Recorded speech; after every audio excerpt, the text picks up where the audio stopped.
আচ্ছা, আমরা এখন এখানে যশোর বোর্ডের আজকে অনুষ্ঠিত হয়েছে পদার্থবিজ্ঞানের পরীক্ষা, এসএসসি পরীক্ষা। এখানে 2026 সালের এসএসসি পরীক্ষা পদার্থবিজ্ঞানের এমসিকিউ কসেটের সমাধান দেওয়ার চেষ্টা করছি। এখানে আমরা দেখি, প্রথমে আছে 1 নম্বর হচ্ছে আন্তর্জাতিক পদ্ধতিতে তাপমাত্রার একক কোনটি? কেলভিন। এটা নিঃসন্দেহে কেলভিন। একটি স্লাইড ক্যালিপার্সের মূল স্কেলের ছোট এক ভাগের মান 1 মিলিমিটার হলে ভার্নিয়ার স্কেলের ভাগ সংখ্যা 10 হলে ভার্নিয়ার ধ্রুবক কত? আমরা নর্মালি জানি ভার্নিয়ার ধ্রুবক ভিসি সমান S/N। এস হচ্ছে 1 মিলিমিটার, এন হচ্ছে 10, তাহলে দাঁড়ালো 0.1 মিলিমিটার। তার মানে ক। ভার্নিয়ার স্কেল এবং ভার্নিয়ার স্কেলের দাগ কাটার বৈশিষ্ট্যের উপর নির্ভর করছে ভার্নিয়ার ধ্রুবক। সরল স্পন্দন গতি নিচের কোনটি? দোলনায় দুলতে থাকা শিশুর গতি। তড়িৎ তীব্রতার মাত্রা নিচের কোনটি? তড়িৎ তীব্রতার মাত্রা হচ্ছে ml/কিউব/t²। এটা আচ্ছা, এখানে বলছে 6 নম্বরে একটি গাড়ির বেগ 5 সেকেন্ড সময়ে 10 মিটার পার সেকেন্ড থেকে 30 মিটার পার সেকেন্ড হলো, গাড়িটির ত্বরণ কত? আমরা জানি ত্বরণ সমান হচ্ছে v-u/t। তাহলে v হচ্ছে 30, u হচ্ছে 20 আর সময় হচ্ছে 5 সেকেন্ড। তাহলে আমরা 30 থেকে 20 বিয়োগ করলে 10/5 2 মিটার পার সেকেন্ড। আচ্ছা, এখানে আমরা দেখব, এখানে এবি লক্ষ্যবস্তুর প্রতিবিম্বের ক্ষেত্রে নিচের কোনটি সঠিক? এবি যেহেতু প্রধান ফোকাস বিন্দু থেকে বাইরে অবস্থিত, অর্থাৎ প্রধান ফোকাস এবং মেরুর মাঝে অবস্থিত। যদি প্রধান ফোকাস এবং বক্রতার কেন্দ্রের মাঝে অবস্থিত লক্ষ্যবস্তু, সেহেতু প্রতিবিম্বটা হবে বাস্তব, অর্থাৎ এবং উল্টো হবে, দর্পণের সামনে হবে।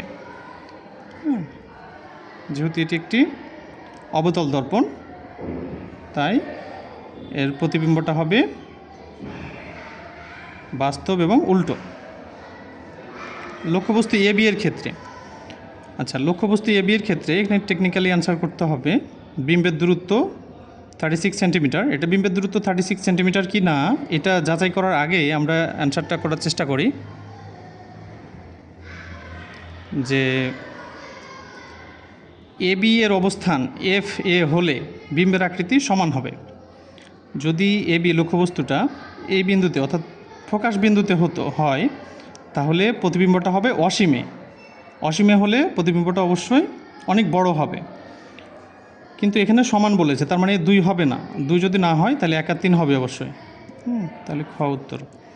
ঘর্ষণকে কয় ভাগে ভাগ করা হয়েছে? ঘর্ষণকে 3 ভাগে ভাগ করা হয়েছে। অবশ্য আগের বইয়ে 4 ভাগে ছিল, দেখুন 3 ভাগে। কোনো বস্তুর বেগ দ্বিগুণ করা হলে গতিশক্তি কয় গুণ বেড়ে যাবে?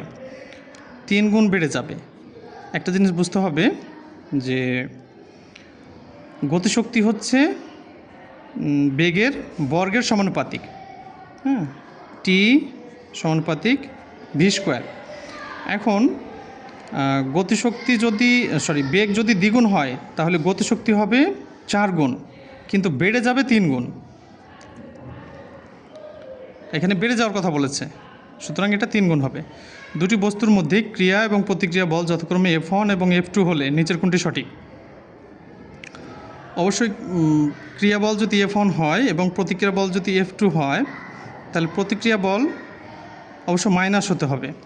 তো এই দুটোকে যদি আমরা একদিকে করে নিই F1, তো এটা এরকম হচ্ছে যে অপশন তো নেই, তাহলে F1 প্লাস F2 = 0, অর্থাৎ ঘ অপশনটা সঠিক হবে। আচ্ছা,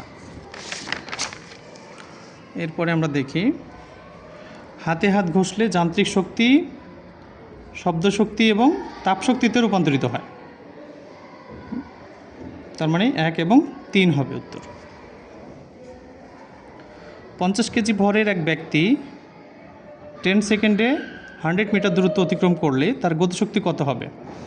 তাহলে আমরা আগে বেগ যদি বের করে নিই, ভি হচ্ছে S/T, দূরত্ব বাই সময় বা সরণ বাই সময়। তো দূরত্ব হচ্ছে 100 মিটার, 100/10 সেকেন্ড। তাহলে বেগ দাঁড়ালো 10 মিটার পার সেকেন্ড। এখন এর গতিশক্তি হচ্ছে হাফ mv²। তো হাফ এম হচ্ছে 50 আর ভি হচ্ছে 10 স্কোয়ার। তাহলে কত হবে? 10 তাহলে 100 আর ভাগ হচ্ছে 100-র সাথে 50 গুণ করলে হচ্ছে 5000 আর ভাগ 2 মানে 2500, অর্থাৎ 2500, 2500 জুল। আচ্ছা, শব্দ তরঙ্গের তীব্রতা এর বিস্তারের সাথে কিভাবে সম্পর্কিত? তীব্রতা বিস্তারের সাথে বর্গের সমানুপাতিক। আর অনুদৈর্ঘ্য তরঙ্গের ক্ষেত্রে কোনটি সঠিক? অনুদৈর্ঘ্য তরঙ্গের ক্ষেত্রে সংকোচন ও প্রসারণের ফলে তরঙ্গ সঞ্চালিত হয়, এটা সঠিক হবে। আচ্ছা, আর এখানে হচ্ছে 2 কিলোহার্টজ কম্পনের সুরশলাকা দিয়ে শব্দ উৎপন্ন করলে লোহাতে শব্দের তরঙ্গদৈর্ঘ্য কত হবে? আমরা নর্মালি জানি যে v=f ল্যামডা, অতএব ল্যামডা সমান, অর্থাৎ তরঙ্গদৈর্ঘ্য ল্যামডা সমান হচ্ছে v/f। এখন লোহাতে শব্দের বেগ হচ্ছে 5130 মিটার পার সেকেন্ড, আর কম্পাঙ্ক হচ্ছে এফ এর মান হচ্ছে 2 কিলোহার্টজ, মানে 2000 হার্টজ। 2000 এটা ভাগ করলে দাঁড়ায় 2.565 মিটার, যেটা অপশনে নেই, সুতরাং এটা প্রি মার্কস পাবে সবাই। তড়িৎ চৌম্বকীয় তরঙ্গ নিচের কোনটি? আলোক তরঙ্গ। বিবর্ধনের ক্ষেত্রে এগুলো সবগুলোই হবে। বিবর্ধন যদি 1 থেকে বেশি হয় তাহলে বিবর্ধিত হবে, 1 থেকে কম হলে খর্বিত হবে, আর এম এর মান যদি 1-এর সমান হয় তাহলে লক্ষ্যবস্তুর সমান হবে। ওকে, এবার 19 নম্বরে বলছে সমতল আয়নায় সৃষ্ট বিম্বের বৈশিষ্ট্য নিচের কোনটি? সমতল আয়নায় অবাস্তব, অর্থাৎ সমতল আয়নায় প্রতিবিম্ব দর্পণের পিছনে গঠিত হয়। অবতল আয়নায় লক্ষ্যবস্তু ফোকাস দূরত্বের ভেতরে রাখলে প্রতিবিম্ব কেমন হবে? লক্ষ্যবস্তুর ভিতরে যদি থাকে তাহলে পিছনে গঠিত হবে, এবং হচ্ছে যে আচ্ছা, অবতল আয়নায় লক্ষ্যবস্তু ফোকাস দূরত্বের ভেতরে, যদি ভেতরে থাকে তাহলে অবাস্তব হবে এবং সোজা হবে, 1 আর 2 হবে, অর্থাৎ দর্পণের পিছনে হবে, আর পিছনে হলে সোজা হয়। আচ্ছা, এবং বড় হয়, বর্ধিত হয়, খর্বিত হবে না। আচ্ছা, 21 নম্বরে বলছে একটি অবতল দর্পণের প্রকাশ বিন্দু হতে 10 সেন্টিমিটার দূরে বস্তু রাখলে, অর্থাৎ বস্তুর দূরত্ব হচ্ছে 10 সেন্টিমিটার ইউ, আর বস্তুর প্রতিবিম্বের দূরত্ব হচ্ছে ভি হচ্ছে 10 সেন্টিমিটার। আর দর্পণটির ফোকাস দূরত্ব কত? তাহলে 1/f = 1/u + 1/v। তাহলে এখানে দাঁড়ালো আমাদের হচ্ছে 1/10 + 1/10। এটাকে যদি আমরা সলিউশন করি তাহলে হচ্ছে যে 2/10, তাহলে দাঁড়ালো 1/5। 1/f = যদি 1/5 হয় তাহলে f = হবে 5 সেন্টিমিটার। তাহলে এটার উত্তর হবে 5 সেন্টিমিটার। আচ্ছা, এরপরে আছে নিচের কোনটি বিদ্যুৎ সুপরিবাহী?